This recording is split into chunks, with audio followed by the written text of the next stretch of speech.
और गाजा से इस वक्त बहुत बड़ी खबर आ रही है। हमास ने बहुत ही बड़ा दावा किया। हमास का दावा है कि अल शिफा अस्पताल और उसके परिसर में 40,000 लोगों ने शरण ले रखी है।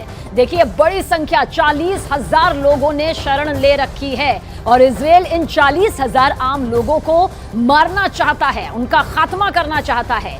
इन आम लोगों को मारने के लिए ही इजराइल ने यह दावा किया है कि अल शिफा अस्पताल के नीचे हमास का हेडक्वार्टर है।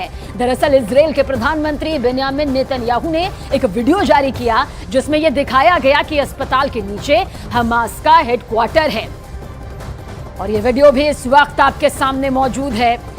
दरअसल इजराइल डिफेंस फोर्स का यह बड़ा दावा है कि उत्तर गाजा से लगभग 7 लाख लोग दक्षिण गाजा की तरफ जा चुके हैं, लेकिन करीब 3 लाख लोग अभी भी उत्तर गाजा में मौजूद हैं और हजारों लोगों ने इसी तरह अस्पतालों में शरण भी ले रखी है। देखिए इस वीडियो को, इस तस्वीर को बहुत ही गौर से आप देखिए। इसके जरिए आप समझ पाएंगे कि आखिर ये पूरा दावा क्या सामने आ रहा है। इजराइल ने उत्तर गाजा के दरअसल 10 से ज्यादा अस्पताल यहां पर खाली करवा दिए हैं। बेहद गौर से देखिए, ये जो पूरा इलाका आपको नजर आ रहा है दरअसल, लेकिन अल शिफा अस्पताल अब तक खाली नहीं किया गया है और हालांकि इजराइल की तरफ से पहले भी कई बार इस अस्पताल को खाली किए जाने का नोटिस दिया जा चुका है।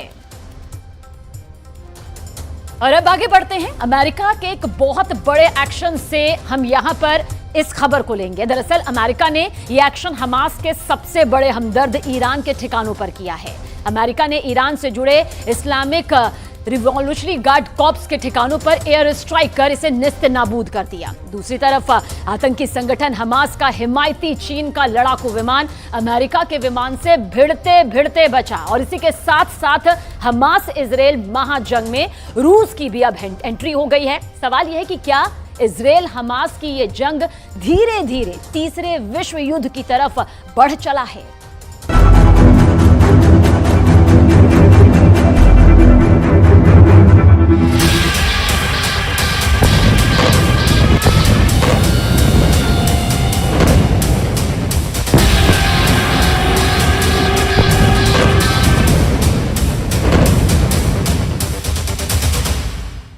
सीरिया में ईरान से जुड़े ठिकानों पर अमेरिका का हवाई हमला। हमले के बाद एक साथ दो ठिकाने खाक में मिल गए। इजराइल हमास युद्ध के बीच अमेरिका के इस हमले से ईरान और अमेरिका में ठन गई है। युद्ध का नया मोर्चा खुल गया है।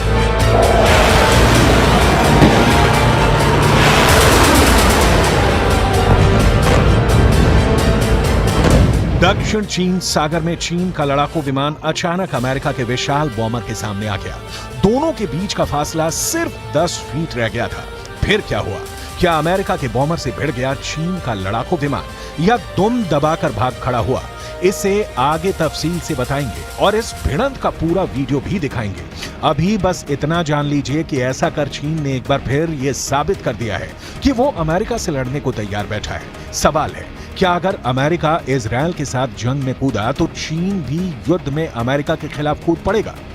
क्योंकि चीन की सेना का दावा है कि बस एक ऑर्डर आएगा और चीन के लड़ाकू विमान ऐसे ही अमेरिका के विमानों से टकराने निकल पड़ेंगे।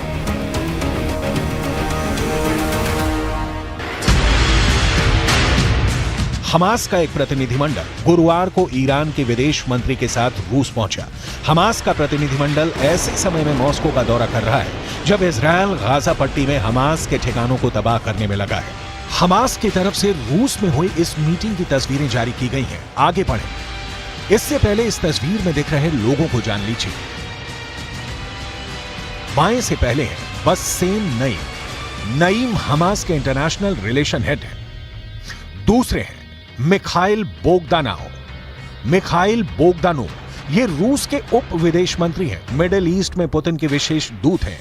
तीसरे शख्स का नाम है मौसा अबू मरजौक। ये हमास पोलित ब्यूरो के वरिष्ठ सदस्य हैं। दावा किया जा रहा है कि इस मीटिंग को बहुत ही गंभीरता से लेने की जरूरत है क्योंकि यह नया गठबंधन अमेरिका के खिलाफ युद्ध का ब्लूप्रिंट तैयार कर सकता है।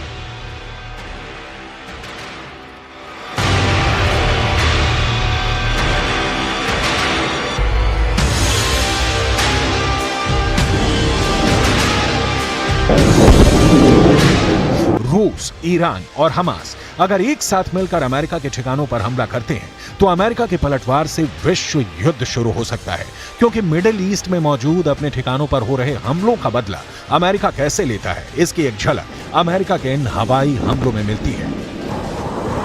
अमेरिका का पहला हवाई हमला, अमेरिका का दूसरा हवाई हमला, अमेरिका का तीसरा हवाई हमला। अमेरिका ने ऐसे लिया है अपने सैनिकों पर हमले का बदला। अमेरिकी लड़ाकू विमानों ने सीरिया में ईरान समर्थित 2 मिलिशिया ठिकानों पर बमबारी कर युद्ध का एक नया मोर्चा खोल दिया है। इजरायल हमास युद्ध के शुरू होने के बाद एक बार अमेरिका और ईरान आमने सामने हैं। इसी महीने खाड़ी देशों में मौजूद अमेरिकी ठिकानों पर हमले हुए। इन हमलों में अमेरिका के 24 सैनिक जख्मी हो गए, एक की जान चली गई। इसके बाद अमेरिका ने ऐसा पलटवार शुरू किया है जिसमें दुनिया को विश्व युद्ध के संकेत दिखाई दे रहे हैं।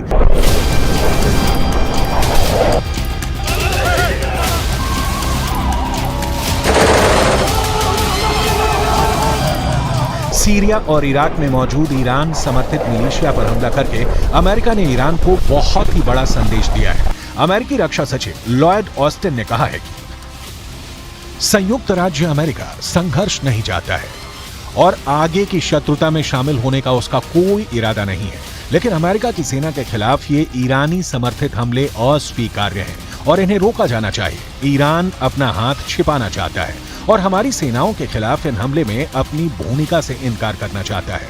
हम उन्हें ऐसा नहीं करने देंगे। अगर अमेरिकी सेना के खिलाफ हमले जारी रहे तो हम अपने लोगों की सुरक्षा के लिए और जरूरी कदम उठाने में संकोच नहीं करेंगे।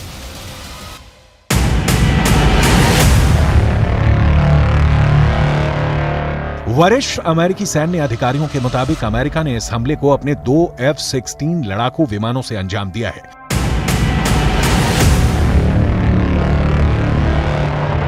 अमेरिका के लड़ाकू विमानों ने उन्हीं ठिकानों पर बारूद बरसाए हैं जिनका इस्तेमाल हाल में अमेरिकी ठिकानों पर हमला करने के लिए किया गया। अमेरिका की तरफ से यह हवाई हमला इराक की सीमा पर सीरिया के शहर अबू कमाल के पास किया गया।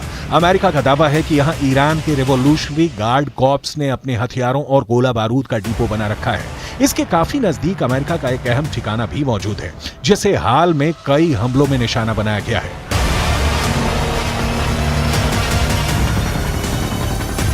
इजरायल हमास युद्ध के फैसले के बाद मिडिल ईस्ट में तैनात अमेरिकी सेना पर हमलों की वारदात बढ़ गई है। अगर अमेरिका मिडिल ईस्ट में ऐसे ही हवाई हमले पर उतर गया तो पूरा खाड़ी धधक उठेगा।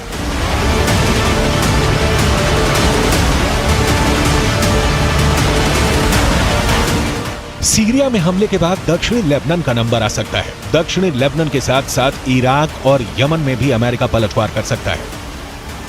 हाल में अमेरिकी बेस पर कम से कम 12 हमले किए गए। इन हमलों में 21 अमेरिकी नागरिक घायल हुए। इराक में अमेरिका के बेस अल असद और सीरिया में अल तनफ गैरिसन में ईरान से जुड़े संगठनों ने यह हमला किया था। अमेरिका का कहना है कि आज किया गया हमला उसी का जवाब है। पेंटागन के मुताबिक इराक और सीरिया में मौजूद अमेरिका के बेस पर दर्जनों हमले किए गए हैं। मिसाल के तौर पर 17 अक्टूबर को इराक में अमेरिका के बेस अल असद पर हमला हुआ। 17 अक्टूबर को इराक में ही अमेरिका के अल हरीर एयरबेस पर हमला हुआ। 18 अक्टूबर को सीरिया में अल तनफ गैरिसन में ईरान से जुड़े संगठनों ने हमला किया था। 24 अक्टूबर को सीरिया में अल उमर ऑयल फील्ड बेस पर हमला हुआ। वहीं इराक में एरबिल एयरफोर्स पर ड्रोन से हमले की कोशिश की गई। इन्हीं हमलों के जवाब में अब अमेरिका ने अपने लड़ाकू विमानों को हमले के लिए उतार दिया है। हमले का असर ईरान की बौखलाहट में साफ साफ नजर आया। वहीं तनाव का तीसरा एपिसेंटर दक्षिण चीन सागर बना, जहां अमेरिका और चीन के लड़ाकू विमान भिड़ते भिड़ते बचे। अमेरिका का दावा है कि चीन का विमान J-11 अमेरिकी विमान से टकराते टकराते बचा। इस भिड़ंत के वीडियो को जारी कर अमेरिका ने कड़ी आपत्ति जताई है।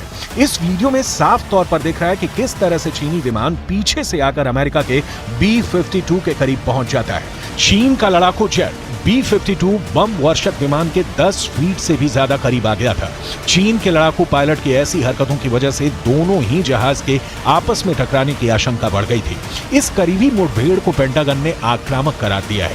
एक तरफ चीन से अमेरिका की भिड़ंत दूसरी ओर अमेरिका का सीरिया में ईरान समर्थित बेस पर हमला, साथ ही साथ हमास के प्रतिनिधिमंडल का रूस पहुंचना और इजरायल हमास के बीच युद्ध का और बारूदी होना संकेत साफ है। अमेरिका के खिलाफ रूस, चीन और ईरान की घेरेबंदी और बढ़ती जा रही है, जिसका असर इजरायल हमास युद्ध में साफ साफ दिख रहा है। ईरान गाजा महायुद्ध में हमास को मुस्लिम वर्ल्ड का हीरो साबित करने पर तुला है।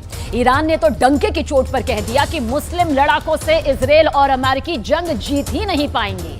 इधर इजरायल चुन चुन कर हमास के कमांडर्स को ढेर कर रहा है, मार रहा है। अब जो खबरें सामने आ रही है उस हिसाब से हमास ईरान के प्लान पर जंग शुरू कर चुका है।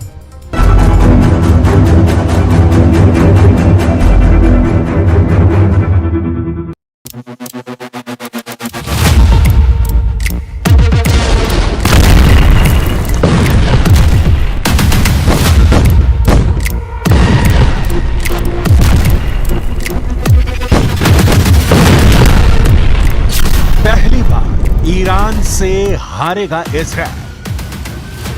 7 अक्टूबर को हमास जीता। इजरायल में नरसंहार करने वाले हमास के ऑपरेशन अल अक्सा ने साबित कर दिया कि हमास को कमजोर समझना इजरायल की खुफिया एजेंसी मोसाद की सबसे बड़ी चूक थी। लेकिन 8 अक्टूबर से इजरायल का शुरू हुआ ऑपरेशन आयरन स्वॉर्ड लगातार हमास के कमांडरों को मारता जा रहा है।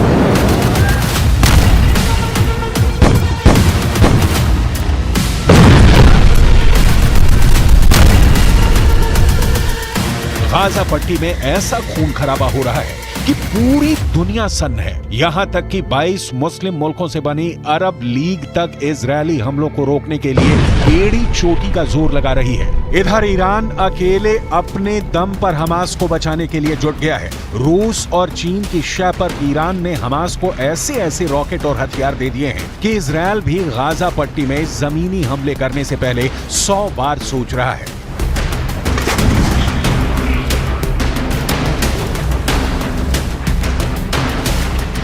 ईरान के राष्ट्रपति रईसी ने तो डंके की चोट पर कह दिया है कि अमेरिका और इजरायल इस बार मुस्लिम देशों के मुस्लिम लड़ाकों से जंग नहीं जीत पाएंगे। आखिर रईसी ने इजरायल के साथ अमेरिका को भी इतना बड़ा चैलेंज किस दम पर दिया है, इसकी पूरी डिटेल हम आपको आगे बताने जा रहे हैं।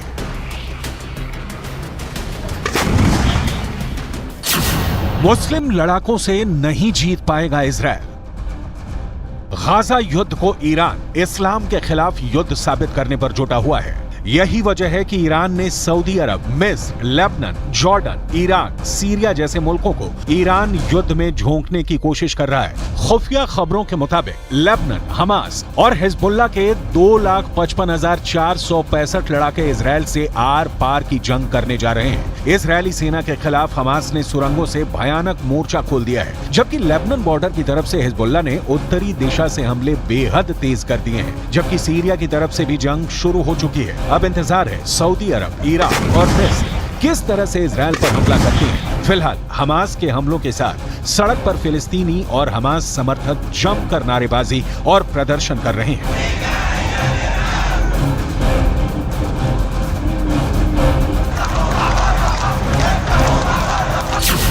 मरेगा हमास, जीतेगा गाजा।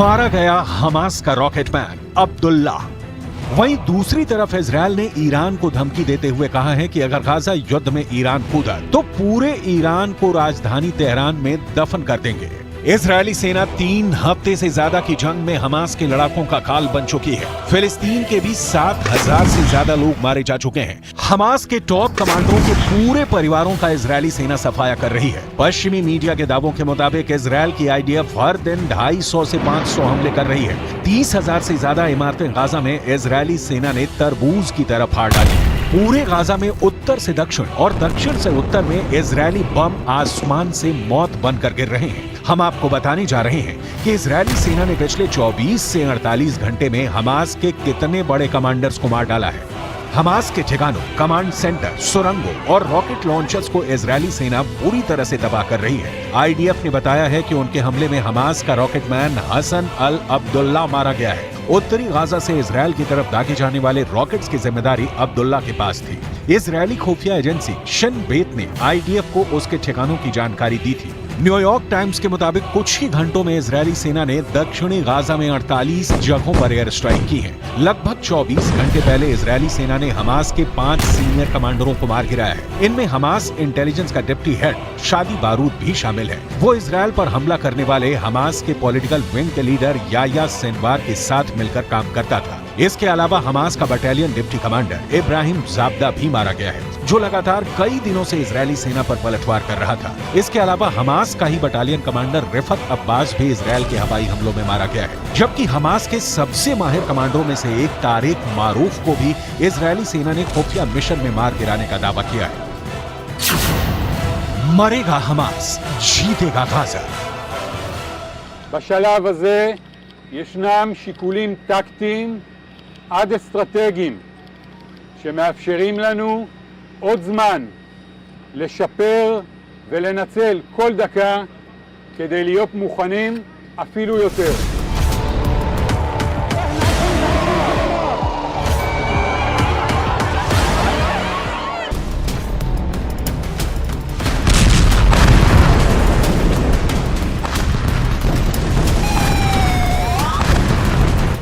हमास के पास रूस की एंटी टैंक मिसाइलें और रॉकेट आ चुके हैं। खबर ये भी आ रही है कि ईरान ने हमास को हजारों की तादाद में रॉकेट, कम दूरी की मिसाइलें और भारी संख्या में ड्रोन दे दिए हैं। वहीं दूसरी तरफ स्पेशल फोर्स की तरह लड़ने वाले हिजबुल्लाह के 45,000 लड़ाकों को इजरायल पर किसी भी वक्त बड़ा हमला करने के लिए तैयार रहने को कहा गया है। जबकि ईरान ने 5,75,000 सैनिकों को हमले के लिए पूरी तरह से तैयार रहने का आदेश दे दिया है। लेकिन दूसरी तरफ इजरायल ने जंग के सारे तौर तरीके पूरी तरह से बदल दिए हैं। इजरायली सेना जमीनी हमले न करने का नाटक कर रही है, शांति की बात कर रही है, जबकि हकीकत में इजरायली सेना हमास के लड़ाकों और समर्थकों को चुन चुन कर मारने के लिए सभी घातक हथियार और तरीके इस्तेमाल कर रही है।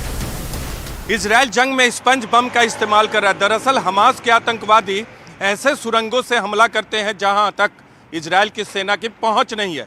ऐसे में इजरायल की सेना फोम के बने स्पंज बम का इस्तेमाल करती है, जो अधिक इलाके में फैलता है फटने के बाद और अधिक लोगों की जान लेता है।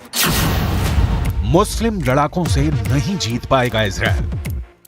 इजरायली सेना के मुताबिक उसकी स्पेशल फोर्स ने खान यूनुस में एक मिसाइल पैड पर हमला किया। ये साइट मस्जिद और किंडरगार्टन के एकदम पास में मौजूद थी। वहीं इजरायली सेना ने यह भी दावा किया है कि वो रात में टैंकों के साथ उत्तरी गाजा में लगातार हमास के ठिकानों पर हमले कर रही है। भले ईरान दावा करे कि इजरायल इस्लाम के खिलाफ युद्ध कर रहा है, लेकिन हकीकत में ईरान का मुस्लिम कार्ड जमीन पर इजरायल को हमला करने से रोक नहीं पा रहा है।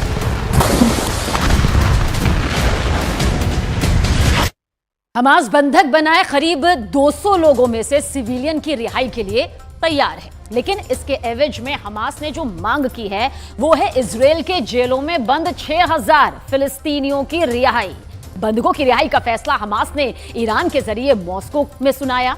ईरान के विदेश मंत्री को लेकर हमास के नेता मॉस्को पहुंचे, व्लादिमीर पुतिन से मुलाकात की। बंधकों को हथियार की तरह इस्तेमाल करने की ट्रेनिंग हमास को ईरान ने ही दी।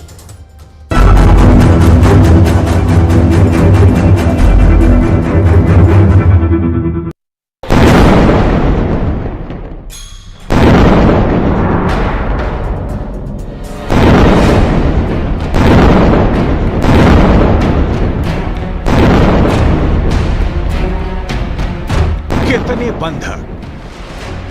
200, 220, 222, 224।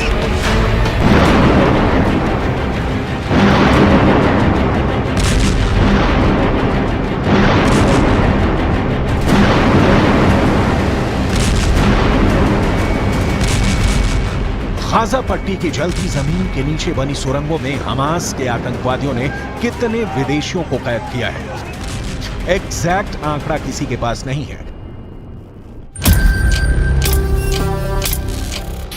इन विभिन्न देशों के बंधकों के साथ हमास क्या सलूक कर रहा है, किसी को नहीं पता। इन बंधकों की कभी रिहाई होगी भी या नहीं, किसी को नहीं पता। इन बंधकों की लाशें भी इनके परिजनों तक पहुंचेंगी या नहीं, किसी को नहीं पता। मौत की भट्ठी में जिंदगी के लिए तरसते बंधकों का क्या होगा। 7 अक्टूबर की सुबह इजरायल के इलाकों में हमास यमराज बनकर प्रकट हुआ। गोली मारी, गला काटा, जला दिया और करीब 222 लोगों को बंधक बनाकर गाजा पट्टी ले गया।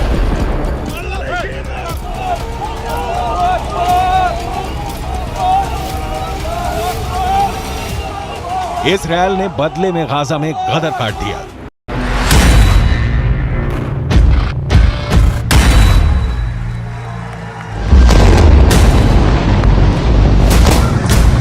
लेकिन इन 222 लोगों की जान तलवार की नोक पर अब तक लटकी हुई है।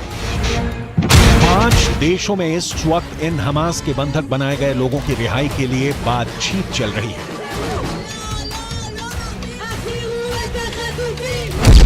रूस, ईरान, कतर, मिस्र और तुर्की। बंधकों की रिहाई को लेकर सबसे ताजा रिपोर्ट मॉस्को से आई है। हमास के नेता ईरान के विदेश मंत्री को लेकर रूस के राष्ट्रपति व्लादिमीर पुतिन से मिलने रूस पहुंचे। पुतिन ने हमास से क्या कहा, इसकी डिटेल आगे। लेकिन अभी बंधकों को लेकर पुतिन के साथ बैठक के बाद ईरान ने जो कहा है वो जानना बहुत जरूरी है। इसके बाद दिखाएंगे कि इजरायल की इस पर क्या प्रतिक्रिया आई है। is ready to release civilian prisoners. On the other hand, the world should support the release of 6,000 Palestinians held in Israeli prisons.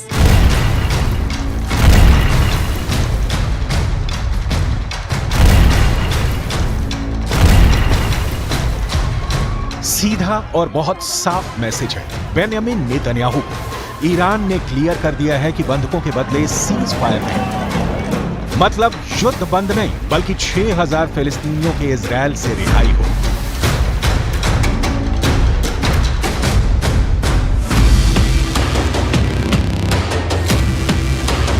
Israel ने कई सालों में फिलिस्तीन के हमास आतंकियों को अपनी जेलों में कैद रखा है। ईरान उनकी रिहाई की मांग हमास की ओर से कर रहा है। लेकिन सवाल है, क्या हमास की ये डिमांड इजरायल को मंजूर होगी या नहीं। युद्ध में कूदने की धमकी देने वाला, हमास को फंडिंग और ट्रेनिंग देने वाले ईरान के बोल मॉस्को में क्यों बदल गए, इसकी चर्चा आगे करेंगे।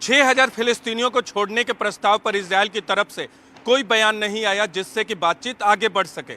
इजरायल ने बस इतना कहा कि वो एक्शन में है। इस बीच खबर आती है कि बंधकों में 50 लोगों की मौत हो गई है। हमास की तरफ से ऐसा दावा किया गया कि इजरायल के हमले में ये मौतें हुई हैं, लेकिन आधिकारिक पुष्टि 50 बंधकों की मौत की अब तक नहीं हुई। ईरान 6,000 फिलिस्तीनियों को छोड़ने की शर्त पर बंधकों की रिहाई की बात कह रहा है, लेकिन उसे इस बात का ख्याल नहीं कि जो बंधक बने हैं वो सभी इजरायली तो नहीं। गाजा पट्टी में मर रहे हर सिविलियन और बच्चे की मौत पर दुनिया मातम में है। लेकिन बंधकों के साथ क्या हो रहा है, ईरान ये नहीं बता रहा। ईरान ने ही हमास को बंधक कला की ट्रेनिंग दी है।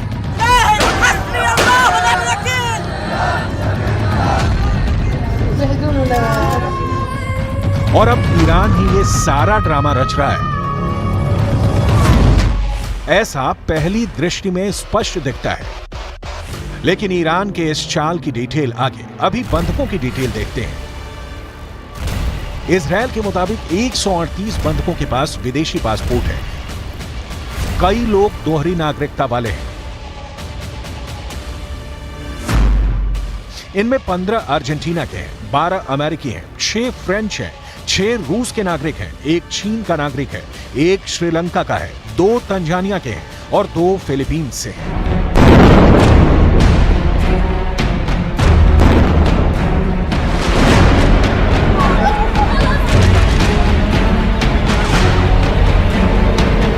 हमास ने इजरायल से दोहरी नागरिकता वाले 50 बंधकों को छोड़ने के बदले ईंधन सप्लाई की मांग की, लेकिन इजरायल ने इस प्रस्ताव को बिल्कुल ठुकरा दिया। इजरायल ने साफ कहा कि जब तक सभी बंधकों की रिहाई नहीं होगी तब तक ईंधन सप्लाई की अनुमति नहीं दी जाएगी। इस बीच हमास का प्रतिनिधिमंडल मॉस्को पहुंचता है और वहां से ईरान का एक बयान आता है कि जब तक 6000 फिलिस्तीन कैदियों को नहीं छोड़ा जाएगा तब तक सभी बंधकों की रिहाई नहीं होगी। देखते हैं इसके बाद इजरायल का रुख क्या होता है। दुनिया की नजर में ईरान भी हीरो बनना चाहता है। अमेरिका के बिना रूस के साथ गलबहियां कर ईरान साबित करने पर तुला है कि वो इजरायल बंधक संकट ही नहीं, युद्ध संकट भी टाल सकता है। जबकि सच ये है कि बंधक बनाना और फिर महंगी से महंगी फिरौती वसूल करने का काम ईरान कई सालों से कर रहा है। सबूत देखिए। हमास के आतंकवादी सभी को मार सकते थे, लेकिन नहीं मारा, क्योंकि हमास बंधकों को हथियार की तरह इस्तेमाल करना चाह रहा था। हमास को पता था कि इसके बाद इजरायल गाजा को धुआं-धुआं कर देगा और तब बंधक उसके बहुत काम के होंगे। और तो और हमास के बंधक बनाने की योजना ईरान की तरह ही दिखाई देती है।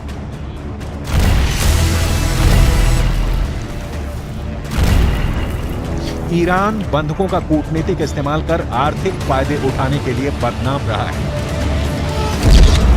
साल 1979 में अमेरिकी दूतावास में धावा बोलकर 52 अमेरिकियों को बंदी बना लिया गया। ईरान ने करीब 1.25 साल तक इन्हें अपनी हिरासत में रखने के बाद अमेरिका से $8 अरब लेकर इन्हें रिहा किया। साल 2015 में ईरान ने अमेरिका के 5 नागरिकों को बंदी बना लिया और उन्हें 2023 में छोड़ा। इसके एवज में भी अमेरिका को ईरान के जब्त किए गए $6 अरब लौटाने को मजबूर होना पड़ा। मतलब 7 अक्टूबर को हमास लोगों को बंधक बनाकर गाजा पट्टी लाएगा। इसकी स्क्रिप्ट ईरान ने ही लिखी थी और अब सामने आकर बंधकों के नाम पर बार्गेनिंग कर रहा है। एक तरफ ईरान के मिलिट्री लीडर खुलेआम ऐलान कर रहे हैं कि इजरायल गाजा में घुसकर देखे तबाह हो जाएगा। ईरान के इस्लामिक रेवोल्यूशनरी गार्ड्स कॉर्प्स के commander in chief general Hossain सलामी को सुनिए। इजरायल बमबारी के अलावा कुछ नहीं कर सकता। अगर वो जमीन पर आएंगे तो उन्हें निगल लिया जाएगा। गाजा का ड्रैगन उन्हें खा जाएगा। अगर वो गाजा में कदम रखेंगे तो उन्हें वहीं दफनाया जाएगा। इसीलिए उनके पास कोई रास्ता नहीं है। उन्हें लगता है कि वो अपराध करके हार की भरपाई कर सकते।